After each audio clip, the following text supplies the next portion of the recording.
स्वागत है आप सभी का हमारे एक और नए वीडियो में। आज आर का कॉर्पोरेट आपके लिए लेके आया है पोस्ट रजिस्ट्रेशन कंप्लायंसेस क्या होगी ईपीआर पर प्लास्टिक में। जैसा कि हमने लास्ट वीडियो में समझा था कि ईपीआर पर प्लास्टिक किस किस टाइप की यूजर्स को एप्लीकेबल है, क्या क्या रोल है सब यूजर्स का और कैसे रजिस्ट्रेशन ली जा सकती है। आज हम समझेंगे रजिस्ट्रेशन के बाद एज ए यूजर आपको क्या करना है, एज ए रिसाइकलर आपको क्या करना है, कहीं आप पे पेनल्टी ना लग जाए अगर कंप्लायंस पूरी ना की जाए। और साथ ही में अगर आपने रजिस्ट्रेशन नहीं लिया है तो सीपीसीबी जो कि सेंट्रल पॉल्यूशन कंट्रोल बोर्ड है, उन्होंने 4 जुलाई को डायरेक्टिव निकाला है जिसमें उन्होंने अनरजिस्टर्ड प्रोड्यूसर्स का नाम मेंशन किया है। उन अनरजिस्टर्ड प्रोड्यूसर को कहा गया है कि 31 जुलाई के अंदर वो रजिस्ट्रेशन ले ले, वरना उनकी कंसेंट जो है, कंसेंट यानी जो फैक्ट्री चलाने की जो कंसेंट मिलती है एज अ प्रोड्यूसर या मैन्युफैक्चरर, वो विथहेल्ड कर दी जाएगी या फिर कैंसिल भी की जा सकती है और साथ ही में एक बड़ी अमाउंट की पेनल्टी लगाई जा सकती है। तो हमारे डिस्क्रिप्शन में उस नोटिफिकेशन या डायरेक्टिव की लिंक दी हुई है, आप उसे जरूर पढ़ें और ये देखें कि कहीं आपकी नाम उस डायरेक्टिव में नहीं है। अगर आपकी नाम उसमें है तो जल्द से जल्द संपर्क करें हमें और अपनी रजिस्ट्रेशन कंप्लीट करवाएं। अब आगे चलते हैं, अपने बात करते हैं टुवर्ड्स द पोस्ट कंप्लायंस की कंप्लायंस क्या है, क्या एनुअल रिटर्न अपने को फाइल करना है, ये प्लास्टिक क्रेडिट का कंसेप्ट क्या है, कैसे इसे एज इंपोर्टर जो हम फुलफिल करेंगे। सबसे पहले समझते हैं कि दिक्कत क्या आती है एज एन एनुअल कंप्लायंस में। हमने जब भी किसी इंपोर्टर का रजिस्ट्रेशन किया तो उनकी एक ही क्वेरी थी कि हम एज एन इंपोर्टर ट्रेडर है, हम प्लास्टिक इंपोर्ट भले ही करते हो लेकिन हम उसे एज इट इज फॉरवर्ड कर देते हैं, जिसके कारण हमारे प्लास्टिक नहीं बचता है कि हम कुछ रिसाइकल कर सके। तो इस केस में सबसे पहले हम समझना चाहेंगे कि प्लास्टिक क्रेडिट क्या होता है। अब एक एग्जांपल लीजिए, जैसे कि कोई रिसाइकलर है, रिसाइकलर की काम क्या होती है, वो बाजार से प्लास्टिक खरीद के लाता है, कबाड़ी प्लास्टिक इसको हम बोलते हैं, वेस्ट प्लास्टिक वो खरीद के लाता है, उसे रिसाइकल करके एक प्रोडक्ट बनाता है, जिस प्रोडक्ट को वो एज अ मार्केट में फाइनल प्रोडक्ट बेचता है। ये जो प्रोसेस रिसाइकलर ने किया, फॉर एग्जांपल मैं इसे लेता हूं 100 केजी, ये सिर्फ एग्जांपल के लिए है, इसमें वेराई कर सकता है अकॉर्डिंग टू गवर्नमेंट गाइडलाइंस। अगर रिसाइकलर 100 केजी प्लास्टिक परचेज करके लाता है वेस्ट स्क्रैप के फॉर्म में एंड उसे रिसाइकल करके वो 80 केजी बनाता है फाइनल प्रोडक्ट जो वो मार्केट में सेल करता है, तो गवर्नमेंट ने उस 80 केजी के इक्विवेलेंट रिसाइकलर्स को प्लास्टिक की क्रेडिट प्रोवाइड करेगी। ये प्लास्टिक की क्रेडिट जो है ये फ्रीली ट्रांसफरेबल है।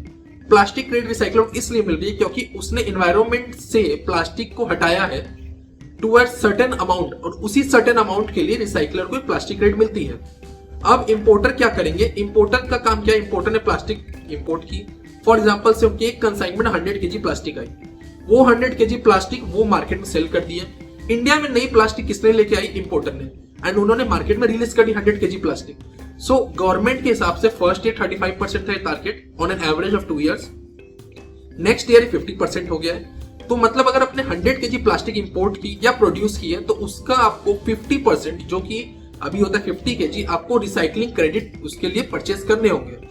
अब रिसाइकलिंग क्रेडिट लेने के 2 तरीके हैं। सबसे पहले अगर आप एज एन इंपोर्टर आपके पास प्लास्टिक बचता है आफ्टर सेलिंग योर आइटम, तो उस प्लास्टिक को आप एक ऑथराइज्ड रिसाइकलर को दे सकते हैं। वो रिसाइकलर उसे रिसाइकल करके जो प्रोडक्ट बनाएगा उसके इक्विवेलेंट आपको क्रेडिट देगा।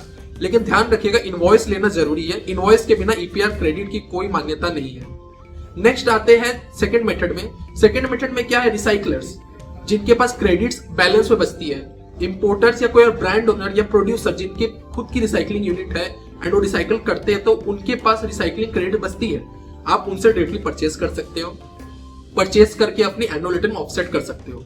लेकिन इसमें भी 2-3 चीज ध्यान रखने की है कि मिनिमम डेनोमिनेशन सेट की गई है रिसाइकलिंग क्रेडिट्स की, जो कि minimum 1 ton, 5 ton, 10 ton, 100 ton है। अगर आपकी रिक्वायरमेंट 300 केजी है या 30 केजी भी है तो आपको मिनिमम 1 टन की रिसाइकलिंग क्रेडिट परचेज करनी होगी। 1 टन रिसाइकलिंग क्रेडिट आप परचेज करो या जनरेट करो as a certificate and then अपने एनुअल रिटर्न में सेट ऑफ करो। ये हो गई एनुअल रिटर्न की एक पार्ट, प्लास्टिक क्रेडिट।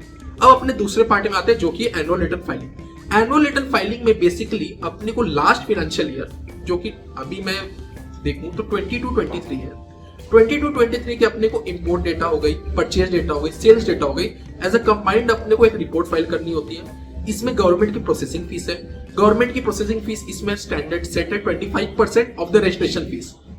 मतलब जो आपने रजिस्ट्रेशन के टाइम पेमेंट की थी उसका 25% अभी आपको पेमेंट करना होगा as an annual return processing fee.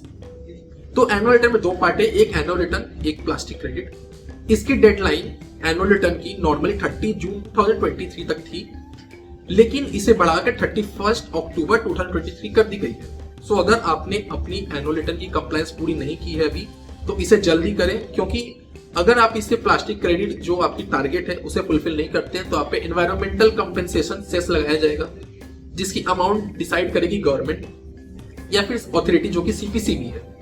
तो अपना एनुअल कंप्लायंस आज ही पूरी करें।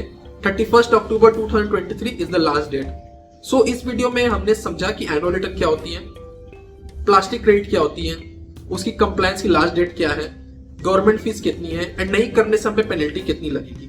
तो आज ही अपने आपको ईपीआर प्लास्टिक पोर्टल पे रजिस्ट्रेशन करें अगर आप इसके कैटेगरी में फॉलो करते हैं एप्लीकेबिलिटी की, एंड साथ ही में एनुअल कंप्लायंस पूरी करें ताकि आप एक अच्छे नागरिक बन सके और बिजनेस में हेल्प कर सके गवर्नमेंट को आगे बढ़ने में। धन्यवाद।